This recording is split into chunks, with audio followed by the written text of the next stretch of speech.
Ella era una restauradora invisible, marcada por la soledad y las deudas. Él, un millonario frío con cicatrices en el rostro y en el alma. Lo que empezó como un contrato imposible se convirtió en el amor más inesperado de todos. Hola, mis amigas y amigos. Antes de comenzar esta sorprendente historia, dejen en los comentarios desde dónde están viendo y cuéntame cómo va tu día, ¿vale? Y recuerden dar like y suscribirse al canal. El aroma a cuero antiguo, a vainilla desprendida del papel, quebradizo y al polvo de los siglos, era el único consuelo que le quedaba a Sofía Herrera, el único perfume que podía llamar hogar. Con la yema de los dedos, tan sensibles como los de un cirujano, aplicaba una minúscula gota de adhesivo sobre el lomo de un volumen del siglo XVIII, un tratado de botánica panameña cuyas ilustraciones de orquídeas salvajes aún conservaban un color vibrante y desafiante. Este era el último encargo. Cuando el barniz secara y el libro fuera entregado, un silencio no solo auditivo, sino profesional y financiero, se instalaría en su pequeño taller en el corazón del casco viejo de la ciudad de Panamá. El alquiler del apartamento, situado justo encima del taller, ya acumulaba 2 meses de retraso, y el propietario, un hombre de paciencia decreciente, había dejado de responder a sus promesas con sonrisas para hacerlo con recordatorios escritos. La soledad era una entidad física en aquel espacio. Un compañero de piso invisible que se sentaba en la silla vacía, frente a ella, que le recordaba con cada crujido de las vigas de madera que no había un solo número en su teléfono al que pudiera llamar en busca de auxilio, ni una voz al otro lado que le ofreciera algo más que una lástima inútil. Había construido una fortaleza con sus herramientas de restauración, sus prensas y sus papeles japoneses, pero era un castillo de naipes a punto de ser derribado por la cruda realidad económica. Justo cuando aplicaba la última capa de cera protectora sobre la piel de Mindubesh, la cubierta, el timbre resonó en el apartamento, un sonido tan ajeno y discordante que la hizo sobresaltar, manchando levemente un trozo de papel secante. No esperaba a nadie, nadie la esperaba a ella. Con una mezcla de aprensión y curiosidad, Sofía bajó la escalera de caracol que conectaba su refugio con el mundo exterior. Al abrir la pesada puerta de madera, no se encontró con el rostro adusto de su casero, sino con un hombre de traje impecable y expresión neutra. Un chofer que parecía tan fuera de lugar en las calles adoquinadas y los balcones coloridos del casco viejo como un iceberg en el Caribe. Sin decir una palabra, le extendió un sobre de papel grueso, de un color crema tan elegante que parecía susurrar opulencia. En la esquina superior, un blasón en relieve mostraba las iniciales BH, entrelazadas con la majestuosidad de un monograma real. Dentro no había una carta, sino una cartulina rígida con una sola frase impresa en una tipografía sobria y autoritaria. Una invitación, o más bien una citación, a una reunión en el último piso del edificio más alto de Punta Pacífica, la torre de Vargas Holdings, esa misma tarde. Horas más tarde, tras haber gastado sus últimos balboas en un taxi que la transportó de un mundo a otro, del pasado artesanal al futuro corporativo, se encontraba en una oficina que parecía extenderse hasta el infinito. El espacio era vasto, minimalista y frío, dominado por el cristal, el acero y una oscuridad deliberada. Frente a ella, recortada contra el deslumbrante tapiz de luces que era la ciudad al anochecer, se erguía la silueta de Mateo Vargas. La luz artificial del exterior perfilaba su figura imponente, pero dejaba el lado izquierdo de su rostro sumido en una profunda penumbra, aunque no lo suficiente como para ocultar por completo la textura accidentada de la piel, un relieve de colinas y valles que hablaba de un dolor antiguo. Su voz, cuando finalmente rompió el silencio, era grave y carecía de cualquier inflexión, como si hubiera sido pulida hasta eliminar todo rastro de emoción. «Necesito una esposa», dijo, sin preámbulos, «por un año, para asegurar la confianza de un inversor conservador y consolidar mi control sobre la empresa. A cambio, no solo saldaré cada una de las deudas que la mantienen despierta por la noche, sino que le proporcionaré una suma que le garantizará una libertad permanente, una vida sin la angustia del próximo recibo». El aire pareció enrarecerse en la oficina, cada molécula cargada con el peso de aquella propuesta insólita. Sofía sintió como su corazón, un músculo acostumbrado a la calma y la paciencia de su oficio, latía con una violencia descontrolada contra sus costillas. La oferta era tan brutalmente directa, tan desprovista de cualquier adorno sentimental, que bordeaba lo surrealista. Mateo Vargas continuó, su mirada fija en algún punto más allá de ella, en el horizonte de la ciudad que parecía pertenecerle. «He investigado su situación, señora Herrera. Es huérfana, sin familiares cercanos. No tiene a nadie que vaya a hacer preguntas incómodas o a exigir explicaciones sentimentales. Es, para mis propósitos, la candidata perfecta, invisible, como a usted le gusta». Aquellas últimas palabras la golpearon como una bofetada helada. Él no solo conocía su situación financiera, sino que había hurgado en la herida más profunda de su existencia. Su soledad, su sentimiento de no pertenecer a ningún lugar ni a nadie. La vergüenza y la ira lucharon en su interior, pero fueron rápidamente sofocadas por la ola abrumadora del pánico existencial. El desahucio no era una amenaza lejana, era una certeza inminente. La proposición de aquel hombre era una jaula dorada, sí, pero fuera de esa jaula solo existía el abismo. Él le estaba ofreciendo una salida, una transacción pura y dura. Su dignidad a cambio de su supervivencia. «Sea mi esposa fantasma por 365 días», concluyó él, la voz convirtiéndose en un murmullo casi imperceptible pero cargado de una autoridad final. «Comparezca a mi lado en un puñado de eventos, sonría para las cámaras y a cambio yo le devolveré su vida, una vida en la que no tenga que volver a mirar el precio de nada». La decisión, aunque monumental, fue tomada en el silencio que siguió a sus palabras, un silencio preñado de la desesperación de Sofía y la calculada paciencia de Mateo.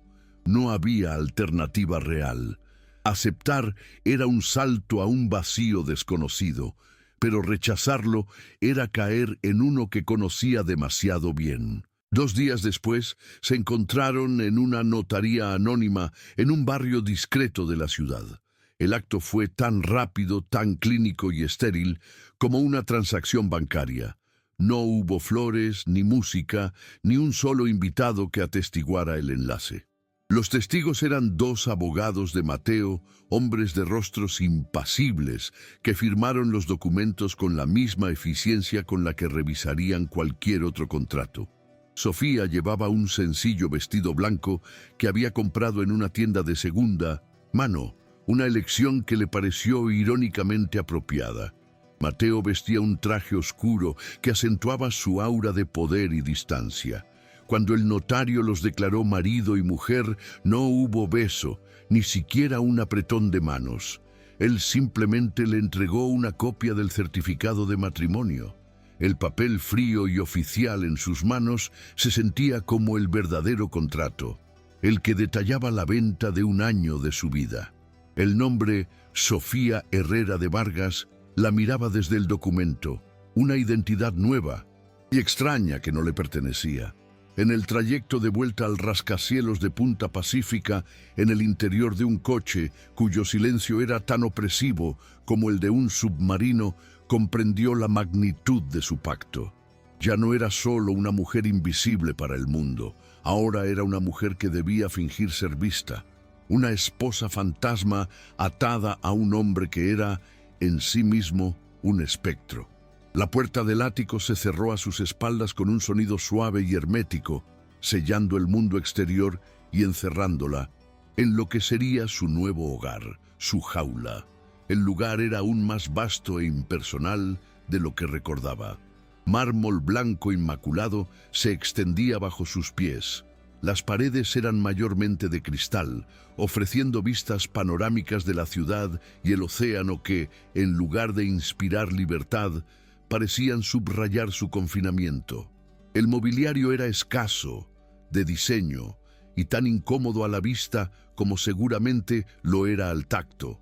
No había fotografías, ni libros a la vista, ni un solo objeto que delatara una vida personal, un recuerdo o una pasión.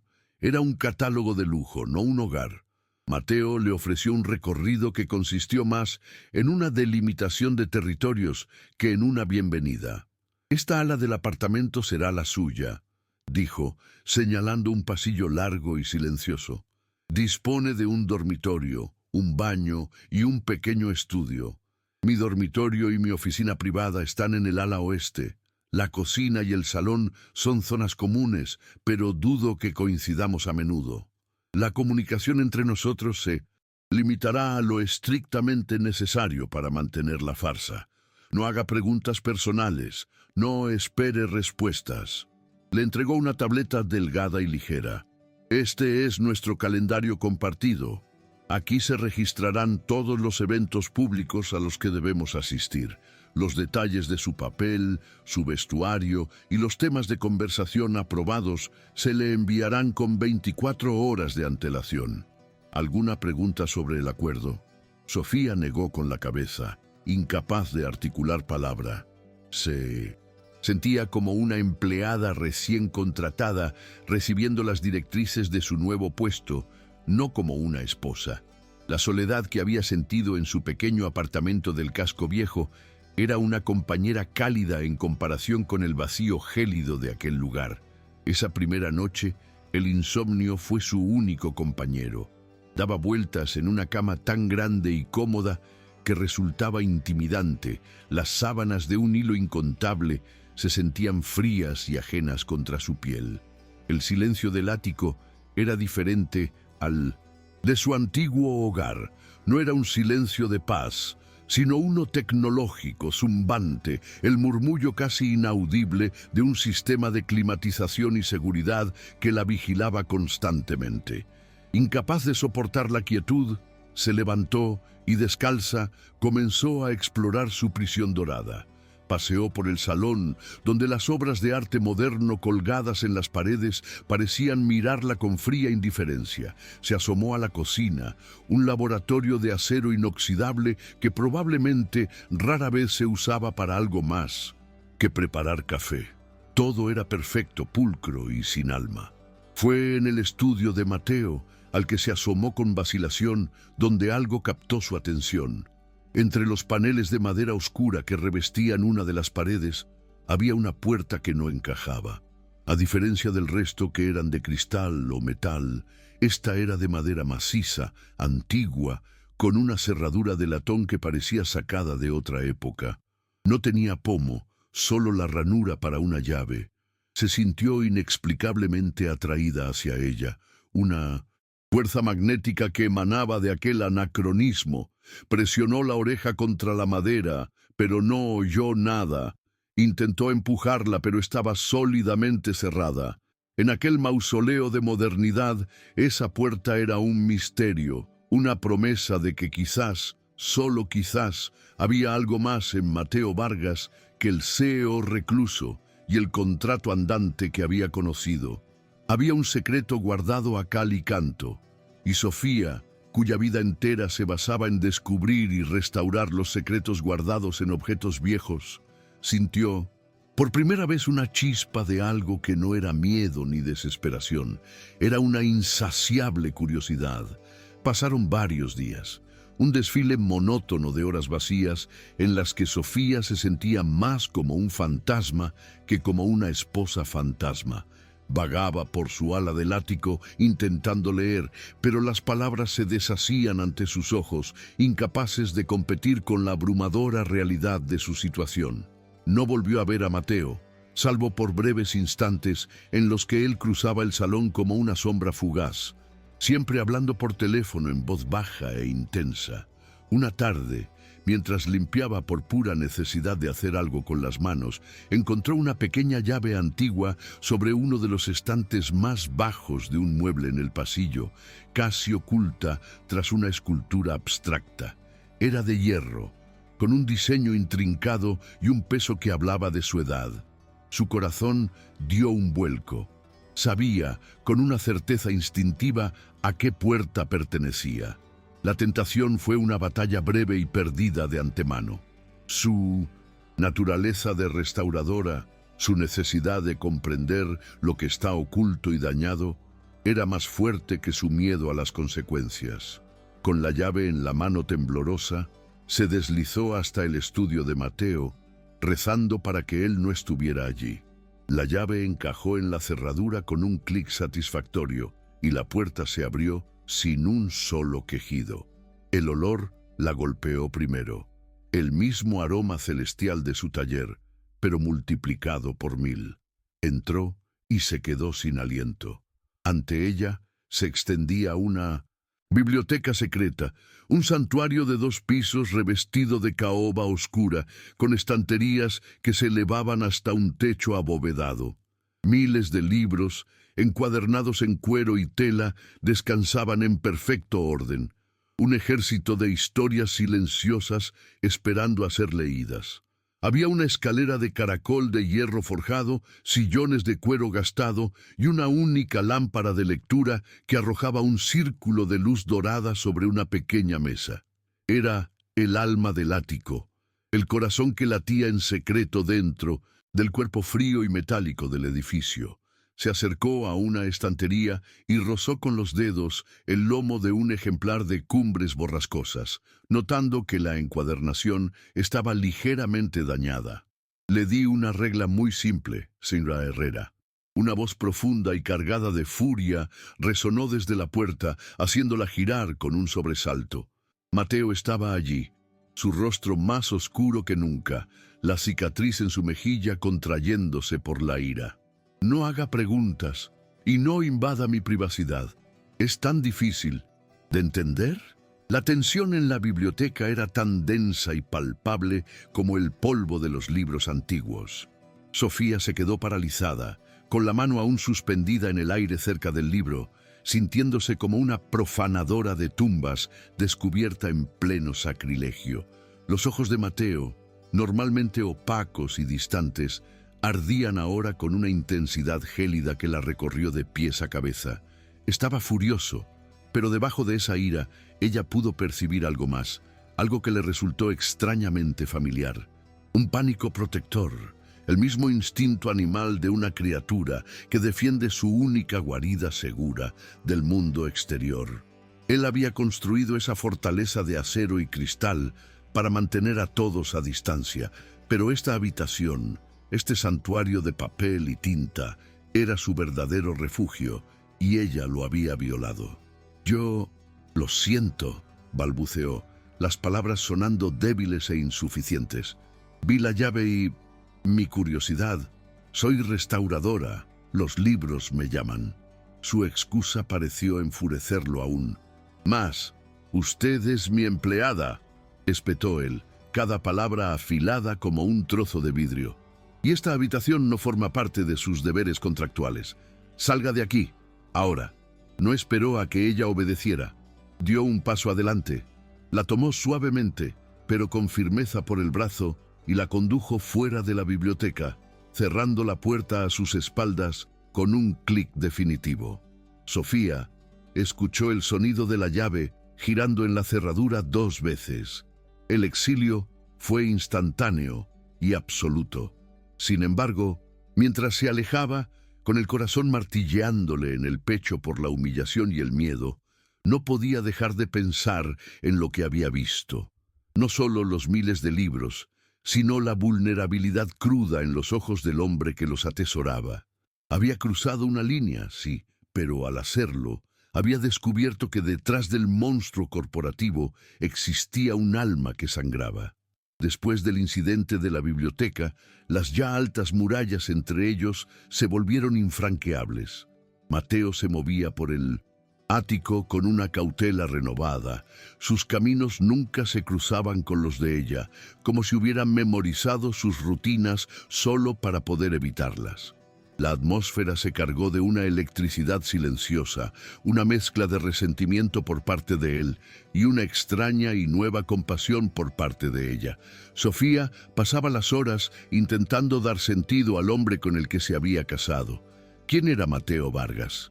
¿Qué trauma había grabado ese mapa de dolor en su rostro y lo había empujado a esconderse del mundo, rodeado de lujos que no parecían darle ningún placer? El único lugar donde parecía existir de verdad era en esa biblioteca prohibida. La imagen del ejemplar dañado de Cumbres Borrascosas no la abandonaba. Era una metáfora demasiado perfecta. Una historia de amor apasionada y destructiva, contenida en un cuerpo herido que necesitaba ser sanado. Su instinto profesional y personal le gritaba que quería repararlo. No solo el libro, sino la conexión rota entre ellos. Una noche, el silencio opresivo del ático fue desgarrado por un grito. Un sonido gutural, crudo, cargado de un terror tan puro que helaba la sangre. Provenía del ala oeste, de la habitación de Mateo. Sofía saltó de la cama. Su primer impulso fue correr hacia él. Llegó descalza y sin aliento hasta la puerta de su dormitorio y levantó la mano para llamar, pero se detuvo. Las reglas, el contrato, su furia por la biblioteca. Era su esposa solo de nombre.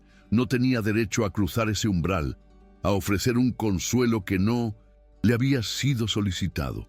Apoyó la frente contra la madera fría, escuchando los sonidos ahogados de una lucha contra demonios invisibles. Se quedó allí, impotente, sintiendo una punzada de dolor que no era por ella misma, sino por él, por el hombre solitario y atormentado al otro lado de la puerta. Por primera vez desde que firmó el contrato, sintió el peso no de una obligación, sino de una conexión humana, frágil y prohibida. El zumbido de la tableta sobre la mesita de noche la despertó de un sueño intranquilo a la mañana siguiente. Era una notificación del calendario compartido. Gala benéfica anual, American Trade Hotel, 20:00. Código de vestimenta, etiqueta formal. Su primer evento público. El estómago se le convirtió en un nudo de ansiedad. Unas horas más tarde, Mateo la convocó a su estudio, la primera vez que se dirigía a ella desde el incidente de la biblioteca. Su actitud era estrictamente profesional, como si la noche anterior no hubiera ocurrido. Sobre la mesa de cristal había un dossier. Esta es la lista de los invitados más importantes. Comenzó sin mirarla a los ojos. Memorícelos. Especialmente a los miembros del Consejo de Vargas Holdings y a nuestros principales competidores. Nuestra historia de portada es la siguiente. Nos conocimos en una subasta de libros antiguos en Nueva York hace 6 meses. Fue un flechazo. Nos casamos impulsivamente porque no podíamos soportar estar separados. Es un cliché, pero es el tipo de estupidez romántica que la gente crédula disfruta. Hablaba con un cinismo tan afilado que Sofía casi podía sentirlo físicamente. Un equipo de estilistas llegará en 1 hora. Le traerán varias opciones de vestuario. Elija la que prefiera. Su único trabajo esta noche es sonreír, tomar mi brazo, parecer perdidamente enamorada y, sobre todo, no decir nada que no esté en el guión que he preparado para usted. Le deslizó varias hojas con puntos de conversación y posibles respuestas a preguntas personales. El proceso era tan meticuloso, tan deshumanizado, que se sintió como si estuviera preparándose para una misión de espionaje en lugar de para una fiesta.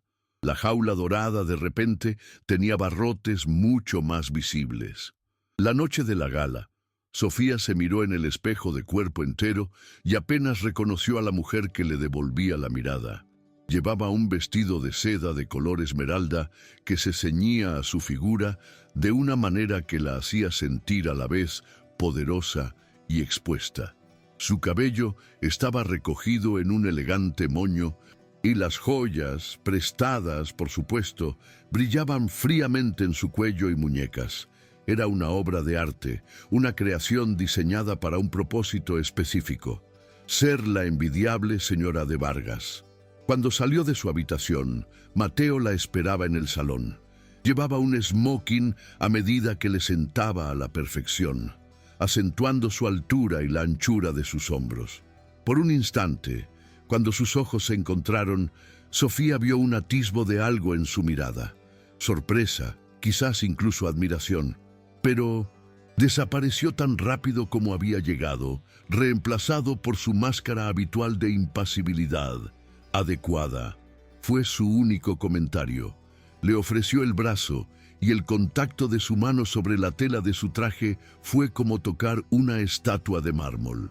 El viaje hasta el hotel en el casco viejo fue silencioso, pero una vez que entraron en el salón principal, el mundo se convirtió en un torbellino de luces de cámaras, sonrisas falsas y el murmullo de cientos de conversaciones. Sofía se aferró al brazo de Mateo como si fuera un salvavidas, interpretando el papel de su vida. Sonrió hasta que le dolieron las mejillas, asintió a personas cuyos nombres olvidaba al instante y rió de chistes que no entendía. Mateo, a su lado, era un maestro de la actuación. Su mano, que antes era rígida, ahora descansaba con una familiaridad posesiva en la parte baja de su espalda. Le susurraba al oído supuestas confidencias que en realidad eran instrucciones. El hombre de la derecha es del Ministerio de Comercio. Sonríe más. A tu izquierda, Javier Ríos, mi primo y mi mayor problema en el consejo. Ten cuidado con él. Javier Ríos se acercó a ellos como un tiburón que ha olido sangre en el agua. Era un hombre atractivo, de sonrisa fácil y ojos que no sonreían en absoluto. Mateo, primo, y esta debe ser la misteriosa novia de la que todo el mundo habla, dijo con una familiaridad empalagosa, tomando la mano de Sofía y depositando un beso en ella que la hizo estremecerse. Sofía Herrera, un placer conocerla. Al fin, Mateo te ha tenido bien escondida. La conversación fue un campo de minas. Javier lanzaba preguntas casuales que estaban cargadas de intención, probando las defensas de su historia. Preguntó sobre la subasta en Nueva York, sobre su trabajo, sobre sus planes de futuro. Sofía respondía con las frases ensayadas, sintiendo el pulso acelerado en su garganta, consciente de la tensión en el agarre de Mateo en su espalda. Dime, Sofía, continuó Javier, inclinándose ligeramente hacia ella con un aire conspirador. Siendo una experta en cosas bellas y antiguas, ¿cuál es tu pieza favorita de la famosa colección de arte de Mateo? Siempre he pensado que su gusto es un poco austero. Me muero por saber qué es lo que ha capturado el corazón de una mujer con tu sensibilidad. El pánico se apoderó de Sofía, frío y paralizante. El arte. Mateo nunca la había preparado para eso. El ático estaba lleno de esculturas y cuadros, pero ella no sabía nada de ellos, ni sus nombres, ni sus autores. Eran solo parte del decorado impersonal de su prisión. El silencio se alargó por un segundo, luego dos, convirtiéndose en un abismo. Podía sentir la mirada de Javier sobre ella, afilada y triunfante, saboreando su desconcierto. A su lado, sintió como el cuerpo de Mateo se tensaba sutilmente, una señal imperceptible para cualquiera, pero que para ella fue como un grito de alarma. Estaban a punto de ser descubiertos. Su mentira, tan cuidadosamente construida, estaba a punto de desmoronarse por una pregunta sobre una estúpida pintura. El universo pareció contener la respiración en aquel segundo interminable. El pánico de Sofía era un ave atrapada en su garganta, batiendo las alas con violencia y amenazando con asfixiarla. Su mente, normalmente un archivo ordenado de hechos y procedimientos, era un lienzo en blanco, desprovisto de cualquier nombre de artista o título de obra. Podía sentir la sonrisa de Javier Ríos ensanchándose, una herida satisfecha en su rostro mientras saboreaba su victoria inminente. La humillación estaba a solo un latido de distancia, pero entonces la mano de Mateo en su espalda baja se movió, un gesto sutil que le transmitió una corriente de calma inesperada. Su voz, cuando habló, era suave como el terciopelo, impregnada de una falsa intimidad tan convincente que por un momento la propia Sofía casi se la cree.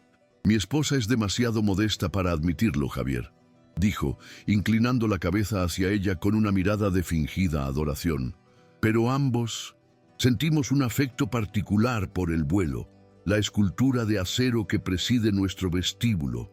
A ella le recuerda a las velas de los barcos que veía en la bahía durante su infancia. Dice que le da una sensación de libertad».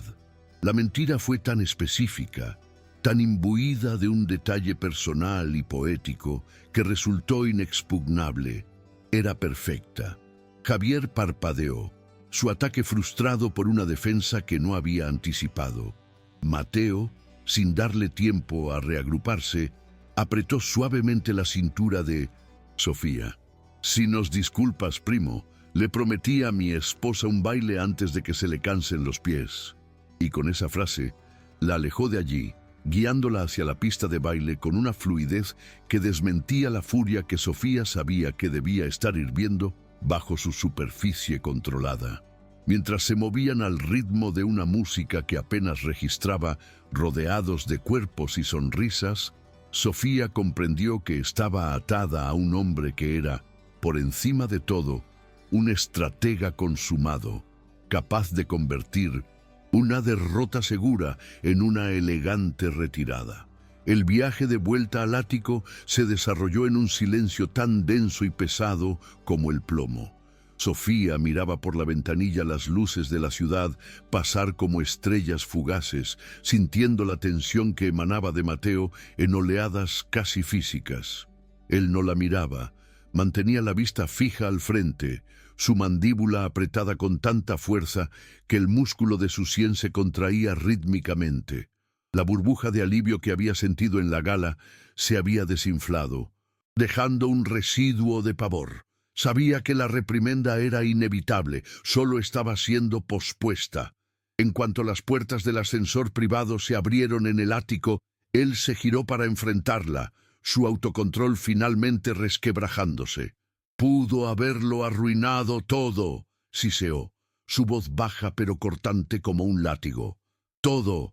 ¿Se da cuenta de lo cerca que estuvimos de ser expuestos? Su único trabajo, su único y maldito trabajo, era seguir el guión». La injusticia de la acusación encendió una chispa de rebeldía en Sofía.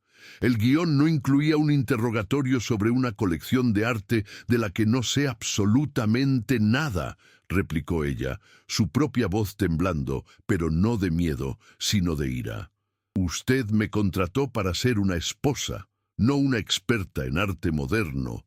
Si quiere una actuación impecable, entonces deme un guión completo». La confrontación los dejó a ambos sin aliento, mirándose fijamente bajo la fría luz del vestíbulo. Era la primera vez que ella le plantaba cara, que se negaba a ser simplemente la empleada sumisa. Mateo pareció sorprendido por su vehemencia, pero su rostro se endureció de nuevo. «Esto no es una negociación, señora Herrera», dijo con una frialdad que congeló el aire. «Es un contrato, y usted casi lo incumple. La próxima vez no espere que yo la salve. Asegúrese de que no haya una próxima vez». Se dio la vuelta y se marchó hacia su ala del apartamento, dejándola sola en el vasto silencio, con el eco de sus palabras resonando como una sentencia. Sofía se retiró a su habitación, sintiendo una mezcla de humillación y una extraña y vibrante oleada de poder. Había sobrevivido al desastre, se había enfrentado a su captor y aunque había perdido la batalla verbal, sentía que algo fundamental había cambiado dentro de ella. Ya no era solo una víctima pasiva de las circunstancias, una pieza de ajedrez movida por la mano de Mateo Vargas. Era una participante activa en esta farsa y para desempeñar su papel de manera convincente necesitaba entender el juego en su totalidad y sobre todo al jugador principal. La ira de Mateo no era la de un jefe decepcionado, era la de un hombre aterrorizado por la exposición, un hombre que se escondía detrás de capas y capas de control, y ella sabía dónde residía su verdadero yo. Sus pensamientos volvieron una y otra vez a la biblioteca secreta. Aquella habitación no era solo un refugio, era la clave para entenderlo. No podía forzar la entrada de nuevo. La confrontación física era el terreno de él. Necesitaba encontrar otra manera de entrar, una que fuera legítima, una que él no pudiera negar. Necesitaba una llave que no fuera de metal, sino de propósito. Su mente se aferró a la imagen del libro dañado, el ejemplar de Cumbres Borrascosas. La restauración era su oficio, su lenguaje, su arte. Quizás, solo quizás, podía usar su habilidad para sanar objetos rotos como un puente para llegar al hombre roto que los poseía. Decidió que no volvería a esperar a que él dictara las reglas de su interacción. A partir de ahora, ella empezaría a escribir algunas de sus propias cláusulas no escritas. Armada con una nueva determinación, esperó 2 días, dejando que la tensión se disipara en el ambiente del ático. Luego, una tarde, lo abordó cuando salía de su estudio. Se plantó frente a él, bloqueando su camino, y adoptó el mismo tono directo y transaccional que él siempre usaba con ella. «Señor Vargas», comenzó, omitiendo deliberadamente cualquier formalidad marital. «Tengo una propuesta de negocios para usted». Él arqueó una ceja, su curiosidad claramente picada por su enfoque. El ejemplar de Cumbres Borrascosas que se encuentra en su biblioteca. La encuadernación del lomo está severamente dañada y el papel muestra signos de acidificación. Con el tiempo se deteriorará sin remedio. Puedo restaurarlo. Hizo una pausa permitiendo que sus palabras calaran. Es mi área de experticia. Considero que la preservación de un activo de su colección es beneficiosa para nuestro acuerdo. Una esposa interesada en el legado de su marido parece un detalle convincente, ¿no cree? Lo había enmarcado en el único idioma que parecía respetar, el de la lógica y el beneficio mutuo. Podía ver la lucha en sus ojos, la sospecha natural contra el innegable amor por sus libros. Su propuesta era una jugada maestra, un caballo de Troya de profesionalidad que ocultaba sus verdaderas intenciones. Sabía que no podía rechazarlo sin admitir que su negativa era puramente personal, una emoción que él se esforzaba tanto en negar. Finalmente, tras un largo silencio, él asintió con rigidez. «De acuerdo», concedió, con la voz cargada de reticencia. «Puede acceder a la biblioteca 2 horas al día. Por la tarde, le prepararán una mesa de trabajo. No toque nada más y no espere que haga de anfitrión». Era una victoria, una pequeña grieta en la muralla, y para Sofía una grieta era todo lo que necesitaba para empezar a trabajar. El primer día que entró en la biblioteca con permiso, «Oficial», el aire estaba cargado de una electricidad palpable. Mateo ya estaba allí, sentado en su imponente escritorio de caoba en el otro extremo de la sala, fingiendo estar absorto en los informes de su ordenador. Fiel a su palabra, se había instalado una mesa de trabajo para ella cerca de las ventanas que daban al mar, un espacio de trabajo perfectamente equipado con la iluminación adecuada. Sofía desempaquetó sus herramientas con un cuidado reverencial. Sus bisturíes de precisión, sus espátulas de hueso, sus pinceles de pelo de Marta. Cada objeto era una extensión de sus manos y su paciencia. Colocó el libro dañado sobre un soporte de terciopelo y comenzó su diagnóstico inicial, su concentración creando una burbuja de silencio a su alrededor. Podía sentir la mirada de Mateo sobre ella de vez en cuando, una quemazón en la nuca. No era una mirada de supervisión, sino de algo más complejo, una curiosidad que no podía ocultar. Durante la primera hora, el único sonido fue el suave raspar de sus herramientas contra el papel y el clic ocasional de su teclado. Era una forma extraña de convivencia, una intimidad forzada y silenciosa. Ella estaba desarmando y sanando metódicamente una historia de amor salvaje y atormentado, mientras el hombre que la observaba era en sí mismo un enigma de tormento y pasión oculta. El libro se convirtió en un intermediario entre ellos, un paciente mudo sobre cuya superficie podían comunicarse sin necesidad de palabras. Con cada pieza de papel japonés que adhería, con cada hebra de lino que cosía en el lomo, sentía que no solo estaba reparando el objeto, sino también tejiendo un frágil hilo de conexión en el silencio sepulcral que los separaba. Durante varias tardes, el ritual silencioso continuó. Sofía trabajaba con una dedicación monástica, perdiéndose en los intrincados detalles de su labor, mientras Mateo permanecía en su escritorio, una presencia constante y vigilante. El silencio entre ellos comenzó a cambiar, perdiendo su filo, hostil y adquiriendo una cualidad más confortable, casi contemplativa. Un día, mientras preparaba una pasta de almidón de trigo, se encontró con un problema. «El papel de esta edición es inusualmente quebradizo», dijo en voz alta, rompiendo el silencio de la semana. Su voz sonó extraña, casi intrusiva, en la quietud de la biblioteca. Mateo levantó la vista de su pantalla, sorprendido.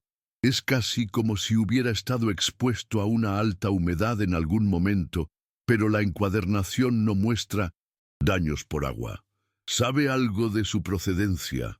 La pregunta era puramente técnica, segura, anclada en el territorio neutral del libro. Era la única pregunta que se atrevía a hacer. Vio cómo él dudaba, como si sopesara el riesgo de abrir una puerta, por pequeña que fuera. «Lo compré en una pequeña librería de Portobelo», respondió finalmente, su voz más suave de lo que ella la había oído nunca. El anciano que la regentaba dijo que había pertenecido a un ingeniero francés que trabajó en el canal a principios del siglo XX. Su casa estaba prácticamente sobre el mar. Supongo que la humedad del Caribe hizo su trabajo durante 100 años. Y así, la primera grieta se convirtió en una conversación. Hablaron del papel, de las tintas, de la historia de la imprenta. Por primera vez, no eran el jefe y la empleada, ni el marido y la esposa de un contrato. Eran dos personas compartiendo una pasión, dos almas solitarias que habían encontrado un lenguaje común en el amor por las historias antiguas. Fue un momento fugaz de tregua, pero para Sofía se sintió como un cambio sísmico. La necesidad de adquirir unos pigmentos específicos para retocar las ilustraciones del libro le dio a Sofía la excusa perfecta para salir del ático. Tras una breve y formal solicitud, Mateo accedió, enviándola con el mismo chofer que la había traído a su vida. Volver a las bulliciosas y vibrantes calles del casco viejo fue como respirar de nuevo después de haber estado conteniendo el aliento durante semanas. El sol, el olor a café y a mar, los colores de los edificios y el sonido de la música salsa escapándose de los balcones la envolvieron en un abrazo familiar. Mientras caminaba hacia una pequeña tienda especializada en suministros de arte, escondida en un callejón empedrado, una extraña sensación comenzó a erizarse en su nuca. Un sentimiento de ser observada, tan concreto que casi podía sentir el peso de una mirada sobre ella. Al principio, lo atribuyó a la paranoia, a la tensión acumulada de su extraña vida. Pero entonces, al detenerse frente a un escaparate para fingir que miraba unas artesanías, vio el reflejo en el cristal. Un hombre con una gorra de béisbol y una camisa anodina, de pie al otro lado de la calle, que apartó la vista rápidamente cuando ella se giró. Más tarde, sentada en un café al aire libre, lo vio de nuevo, esta vez leyendo un periódico a varias mesas de distancia. Una ola de frío la recorrió a pesar del calor tropical. No era su imaginación, la estaban siguiendo. La amenaza que representaba Javier Ríos dejó de ser una abstracción corporativa, una batalla librada en salas de juntas, y se convirtió en algo personal y peligrosamente real. Estaban investigándola, buscando cualquier debilidad, cualquier desliz en su pasado que pudieran usar para destruir no solo a Mateo, sino también a ella. La jaula dorada, de repente, parecía el único lugar seguro. El siguiente gran evento en su calendario era una subasta benéfica de documentos históricos y libros raros. Un acontecimiento que atraía a la élite cultural y financiera del país. Era el escenario perfecto para que ellos reforzaran su imagen de pareja unida por un amor intelectual. Esta vez, Sofía se sentía diferente. La experiencia en la gala anterior, su trabajo en la biblioteca y la creciente amenaza externa la habían cambiado. Ya no era una simple principiante asustada. Era una estratega consciente de su papel. En el coche, de camino al evento, Mateo pareció percibir su cambio de actitud. «Esta noche será diferente», le dijo, su tono más de un socio que de un jefe. «Javier estará allí y después del último encuentro buscará cualquier fisura. No podemos permitirnos la más mínima vacilación. Esta noche no somos socios interpretando un papel. Somos una pareja de recién casados, locamente enamorados. Necesito que lo crea, que lo proyecte. Puede hacerlo». Sofía lo miró, a la mitad de su rostro iluminada por las luces de la calle y a la otra mitad en la sombra protectora. Pensó en el grito, en la noche, en su pasión por los libros, en la ferocidad con la que la había defendido a su extraña manera. «Sí», respondió, su voz firme y clara, «puedo hacerlo». Y cuando entraron en el suntuoso salón, ella tomó su mano, entrelazando sus dedos con los de él, un gesto espontáneo que no estaba en ningún guión. Mateo la miró, sorprendido, pero no apartó la mano. Por el contrario, su pulgar comenzó a trazar pequeños círculos sobre el dorso de la de ella, una respuesta silenciosa que envió una descarga eléctrica a través de su cuerpo. El juego había cambiado y ambos lo sabían. La actuación de esa noche fue impecable. Se movían por el salón con una sincronía perfecta, riendo, susurrándose al oído, compartiendo miradas cargadas de un afecto que se sentía peligrosamente real. Sofía, ahora en su elemento, hablaba con conocimiento sobre los manuscritos expuestos, impresionando a más de uno con sus conocimientos. Mateo la observaba con una expresión de orgullo que parecía genuina. Pero sabían que Javier no se daría por vencido. Los encontró cerca de la vitrina que exhibía la pieza central de la subasta, un raro mapa del siglo XVII. Mateo se había alejado por un momento para hablar con un posible inversor, dejando a Sofía sola. Fue entonces cuando Javier atacó. Esta vez su estrategia fue diferente, más directa y brutal. «Sabe, Sofía», comenzó, su voz un susurro venenoso. «No sé cuál es su juego, pero admiro su habilidad. Es una actriz excelente, pero las actuaciones terminan». Se inclinó un poco más. «Le ofrezco el doble de lo que sea que Mateo le esté pagando, el triple. Solo tiene que contarme la verdad. Él es un hombre roto, un líder inestable que está llevando la empresa de mi familia a la ruina. Ayúdeme a salvarla. Piense en ello como un favor a los accionistas. Saldrá de esto mucho más rica y libre de este circo». La crudeza de la oferta, el desprecio con que hablaba de Mateo, la golpeó con la fuerza de un golpe físico. Era una tentación fea y retorcida, un camino de salida fácil que la mancharía para siempre. Antes de que Sofía pudiera articular una respuesta, una sombra se cernió sobre ellos. Mateo había vuelto. No necesitaba haber oído toda la conversación. La expresión de Javier y el rostro pálido de Sofía se lo dijeron todo. La reacción de Mateo no fue la ira fría y controlada que ella esperaba. Fue una furia blanca, volcánica, que pareció emanar de lo más profundo de su ser. «Javier», dijo, su voz peligrosamente tranquila, «si vuelves a dirigirte a mi esposa de esa manera, te juro que no solo me aseguraré de que pierdas tu puesto en el consejo, sino que haré personalmente que no vuelvas a cerrar un solo negocio en esta ciudad, ni en ninguna otra». Dio un paso adelante, interponiéndose protectoramente entre Javier y Sofía. Luego la rodeó con el brazo, atrayéndola hacia su costado con una posesividad feroz. Ella es una Vargas ahora, ¿entiendes? Y nadie, absolutamente nadie, su mirada era letal, insulta o intenta sobornar a mí y familia. La palabra familia quedó suspendida en el aire, un trueno en la atmósfera cargada. Era una palabra que iba mucho más allá de las cláusulas de su contrato.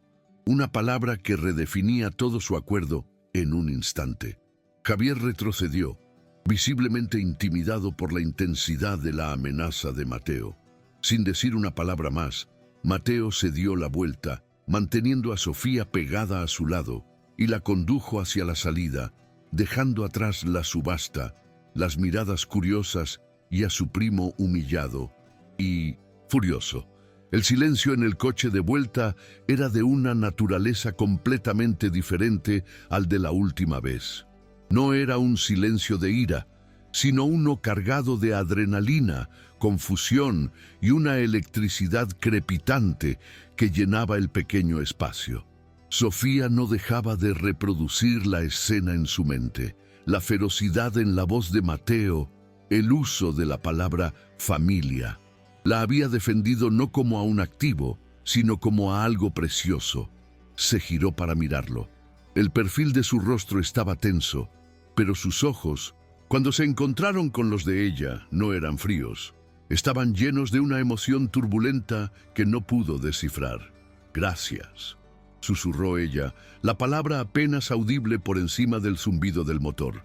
Él no respondió con palabras. Siguió mirándola, su mirada recorriendo su rostro como si la estuviera viendo por primera vez. Y entonces, rompiendo todas las reglas, todos los contratos y todas las barreras que habían construido meticulosamente, se inclinó a través del espacio que los separaba y la besó. No fue un beso suave ni tentativo. Fue un beso desesperado, hambriento, cargado de toda la frustración, la soledad y la anhelante conexión que ambos habían estado reprimiendo durante semanas. Fue el choque de dos mundos, el frío y calculado universo de Mateo colisionando con el cálido y paciente mundo de Sofía. Por un instante, no hubo contrato, ni farsa, ni cicatrices. Solo dos personas encontrándose en una explosión de verdad inesperada. El beso los dejó a ambos sin aliento, temblando. Se separaron lentamente, los ojos muy abiertos, el shock reflejado en sus rostros. La realidad de lo que acababan de hacer se estrelló contra ellos con la fuerza de una ola. Habían cruzado un punto de no retorno. No hablaron durante el resto del trayecto ni cuando subieron en el ascensor. El aire entre ellos vibraba con lo no dicho. Los días que siguieron fueron una tortura de tensión incómoda. Evitaban estar en la misma habitación. La biblioteca se convirtió de nuevo en un territorio de silencio forzado. El beso era un fantasma entre ellos, un recordatorio constante de la regla más importante que habían pulverizado. Una tarde, mientras Sofía buscaba un tipo específico de hilo de lino en un viejo escritorio de la biblioteca que Mateo le había permitido usar, sus dedos tropezaron con una pequeña caja de madera escondida en el fondo de un cajón. La curiosidad, de nuevo, fue más fuerte que ella. La abrió. Dentro, bajo una capa de papeles amarillentos, había una única fotografía. En ella un Mateo Vargas mucho más joven sonreía a la cámara, su rostro completamente intacto, sin rastro de cicatrices, sus ojos brillando con una alegría pura y despreocupada. A su lado, con el brazo enlazado al suyo, Había una mujer hermosa de cabello oscuro y sonrisa radiante. El impacto de ver a aquel hombre feliz, completo y tan lleno de vida fue como un puñetazo en el estómago. Pero lo que la sorprendió fue la segunda emoción que la embargó, una punzada aguda, irracional y dolorosa de celos. ¿Quién era esa mujer? ¿Qué le había ocurrido a ese hombre sonriente para convertirlo en el espectro con el que ahora vivía? La foto no era solo un vistazo a su pasado prohibido. Era un espejo que le mostraba cuán profundo se estaba hundiendo en una mentira que cada día se sentía más real. La fotografía era una reliquia de un mundo que no existía. Sofía la devolvió a su caja de madera con manos temblorosas, pero la imagen quedó grabada a fuego en su retina. El Mateo sonriente, el Mateo completo, el Mateo que pertenecía a otra persona. Un veneno sutil, el de la duda y la comparación, comenzó a filtrarse en sus pensamientos. Durante sus sesiones en la biblioteca, ya no podía concentrarse únicamente en el libro que tenía entre manos. Sus ojos se desviaban hacia los anuarios de la empresa en los estantes, hacia las cajas de archivos polvorientos que prometían respuestas. Su curiosidad, antes un impulso profesional, se había transformado en una necesidad personal, una sed desesperada por comprender la catástrofe que había borrado esa sonrisa del rostro de Mateo y quizás a esa mujer de su vida. Su trabajo se volvió una tapadera para una investigación silenciosa. Con la excusa de entender el contexto histórico de la colección, comenzó a hacer preguntas más personales, disfrazadas de interés por el legado familiar. ¿Su abuelo también era un coleccionista?, preguntaba mientras retocaba una página. ¿La empresa siempre ha tenido su sede en Panamá? Cada pregunta era una pequeña pala cavando con cuidado alrededor de la fortaleza de su pasado, esperando encontrar una puerta secreta. Mateo no era un hombre que pasara por alto los matices. Notó el cambio en ella. Percibió la dirección de sus preguntas, la forma en que sus ojos a veces se perdían en los estantes más personales de la biblioteca, la tensión subyacente que ahora vibraba en su silencio. Su suspicacia natural, afilada por años de traiciones corporativas y un trauma personal devastador, comenzó a conectar los puntos de una manera errónea, pero, para él, lógica. La oferta de Javier en la subasta, la nueva y audaz curiosidad de Sofía. Su instinto, programado para anticipar la traición, le susurró una historia venenosa, que ella estaba buscando debilidades, que el beso no había sido un momento de conexión, sino un movimiento estratégico para bajar sus defensas. La confianza, esa planta frágil que apenas había comenzado a brotar entre ellos, se marchitó bajo el calor de su miedo. Él comenzó a observarla no con fascinación, sino con el escrutinio de un carcelero. Cada pregunta que ella hacía, cada archivo que tocaba, se convertía en una prueba más de su supuesta duplicidad. La biblioteca, que había sido un incipiente terreno neutral, se transformó de nuevo en su fortaleza, y ella en una posible espía dentro de sus murallas. El punto de ruptura llegó una tarde lluviosa. La tormenta azotaba los ventanales del ático, reflejando la tempestad que se gestaba en el interior. Mateo la encontró de pie frente a una estantería abierta, examinando un viejo libro de contabilidad de la empresa de los años 90, una época anterior a su liderazgo. Para ella, era un intento de entender la historia de la compañía. Para él, fue la prueba definitiva. La ira que había mantenido a raya durante días finalmente estalló. Así que esto es lo que realmente hace aquí. Su voz retumbó en la biblioteca, haciendo que Sofía diera un respingo y soltara el libro. Él se acercó a grandes zancadas, lo arrebató de las manos y lo arrojó sobre la mesa. ¿Qué buscas? Cifras, transacciones dudosas, algo que puedas venderle a mi primo. La acusación era tan brutal, tan injusta, que Sofía se quedó sin palabras. «No», comenzó ella, pero él la interrumpió. «No mientas. Te dejé entrar en el único lugar del mundo donde me siento seguro. Te mostré una parte de mí que nadie más ve, y tú lo usas para apuñalarme por la espalda». Su voz se quebró en la última frase, revelando el profundo dolor que se escondía bajo la furia. «Yo vi una foto», confesó ella en un susurro desesperado, «con una mujer. Solo quería entender». La mención de la foto solo añadió combustible al fuego. Su rostro se desfiguró por una expresión de tormento. «Te di una regla, una sola regla, sin preguntas sobre mi pasado, y la has roto de todas las formas posibles». La expulsión fue rápida y despiadada. «Se acabó», dijo Mateo, su voz ahora vacía, desprovista de toda emoción. «Fuera de mi biblioteca, fuera de mi vista». La señaló hacia la puerta, su brazo temblando ligeramente. «El contrato continúa», prosiguió, sus palabras cayendo como piedras de hielo.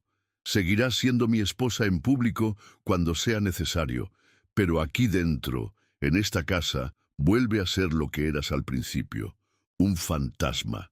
Nuestra interacción, sea cual sea la que creías que teníamos, termina ahora mismo».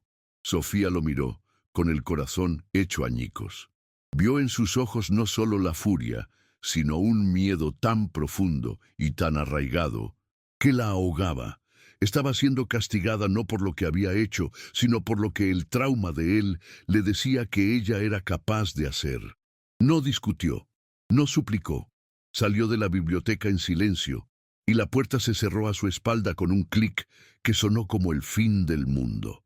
Los días siguientes fueron un infierno de silencio y distancia. El ático, que había comenzado a sentirse casi como un hogar, volvió a ser una prisión. Se sentía atrapada en un limbo, encadenada por un contrato a un hombre que la miraba con el más absoluto desprecio, un hombre al que, para su horror, se dio cuenta de que había empezado a querer. Fue en medio de esta guerra fría que el ataque de Javier se materializó. No fue un ataque frontal, sino una filtración insidiosa.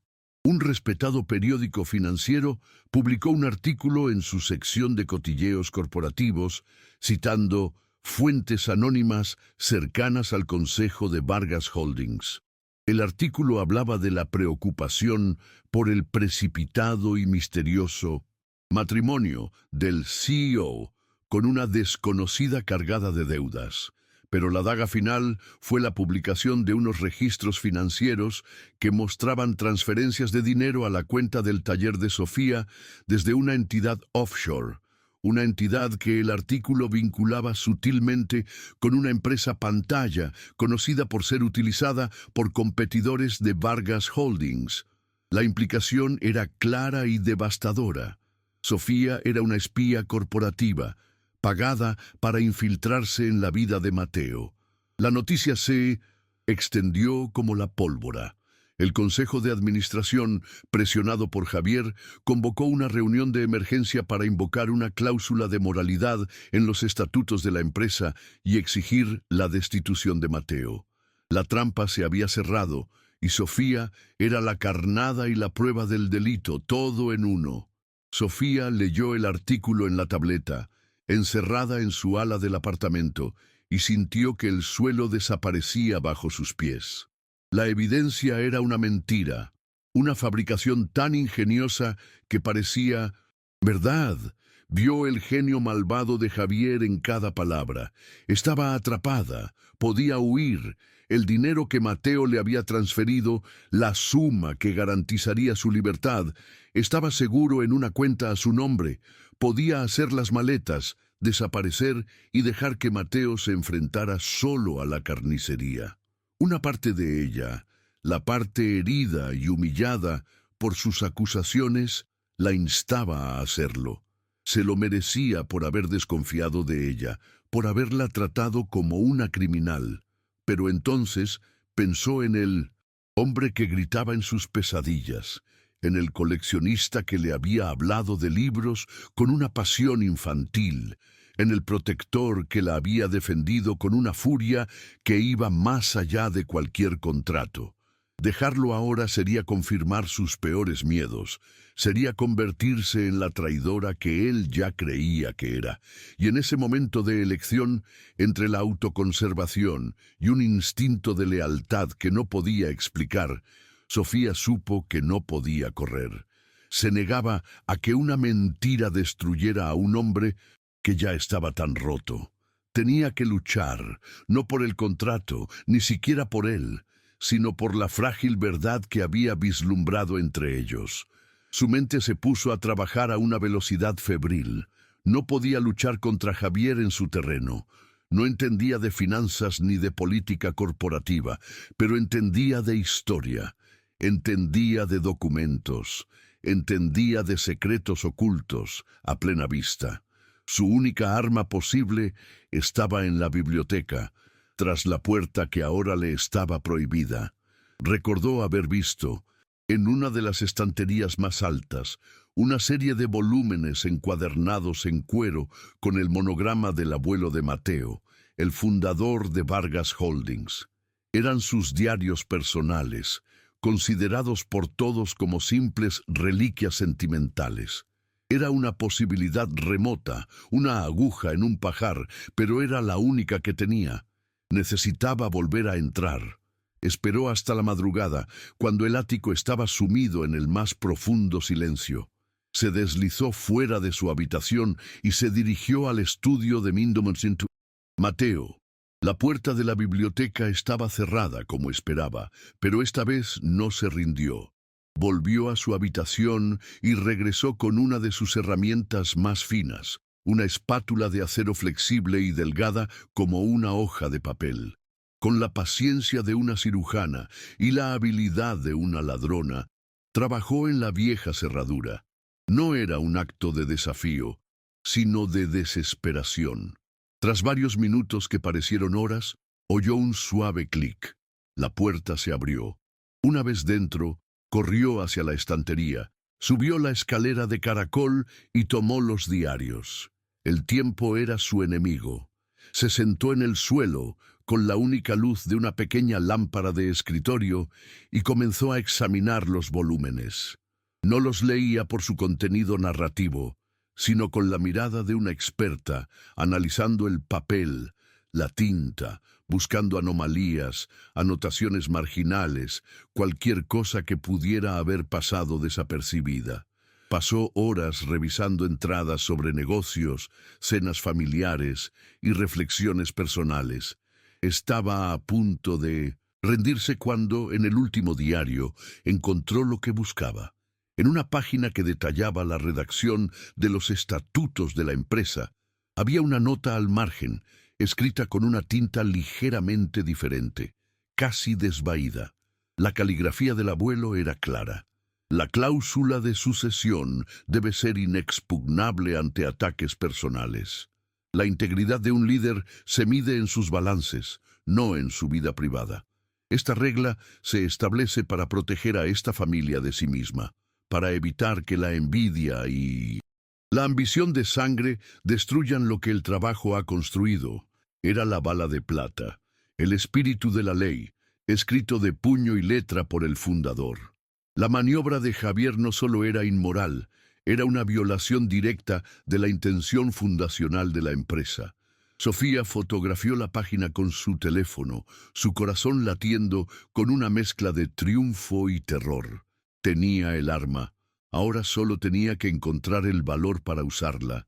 El día de la reunión del consejo, Sofía se vistió con la misma sobriedad y determinación con la que se preparaba para restaurar un manuscrito valioso.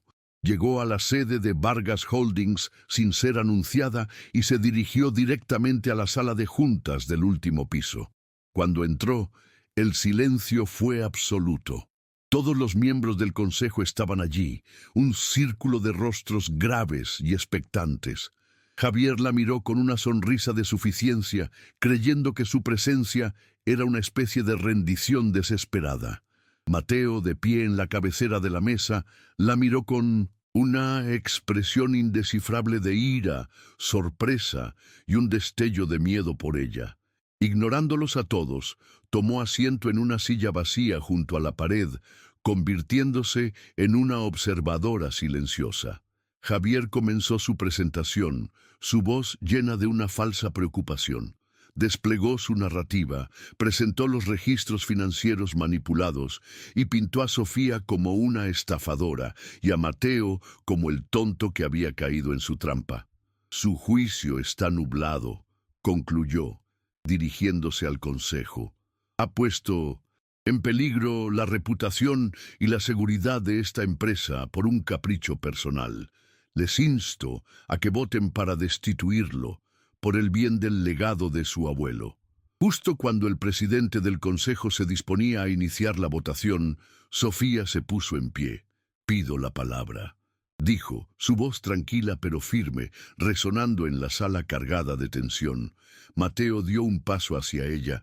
«Sofía, no», comenzó, intentando protegerla de la humillación que creía inminente, pero ella levantó una mano, deteniéndolo.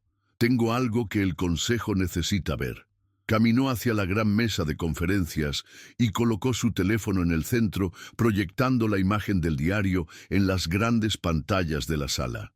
No se defendió de las acusaciones. No habló de sentimientos ni de traiciones. Atacó con hechos. «Ustedes conocen la caligrafía del fundador», dijo con la calma de una académica presentando su tesis.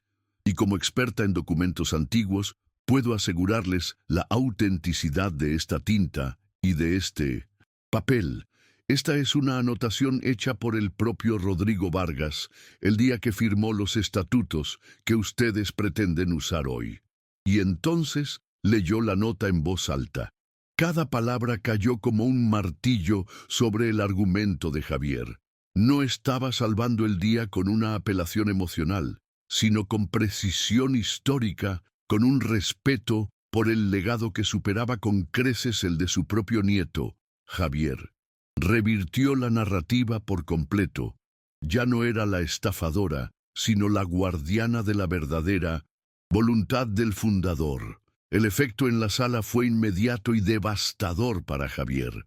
Su complot, expuesto no solo como una mentira, sino como una traición al espíritu de su propia familia, se derrumbó. Los miembros del consejo lo miraban con un desprecio helado.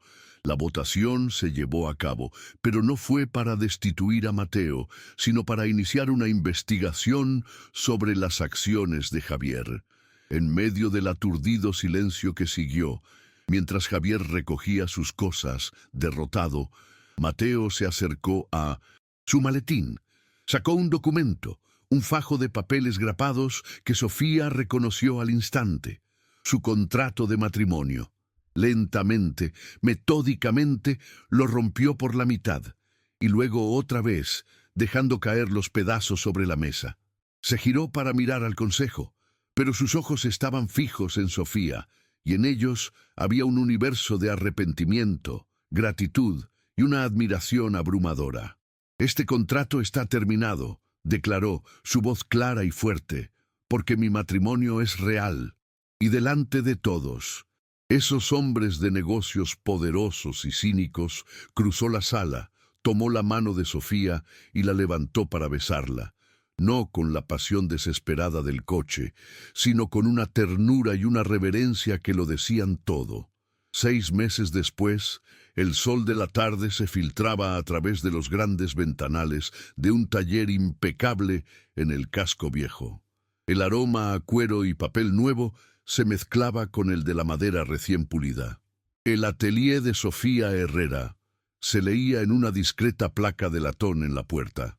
Era suyo cada centímetro pagado con el dinero de su primer gran encargo como restauradora independiente, un proyecto para el Museo Nacional. La seguridad que tanto había anhelado no había venido de un contrato, sino de su propio talento y trabajo. La puerta se abrió y entró Mateo. Ya no se escondía en las sombras.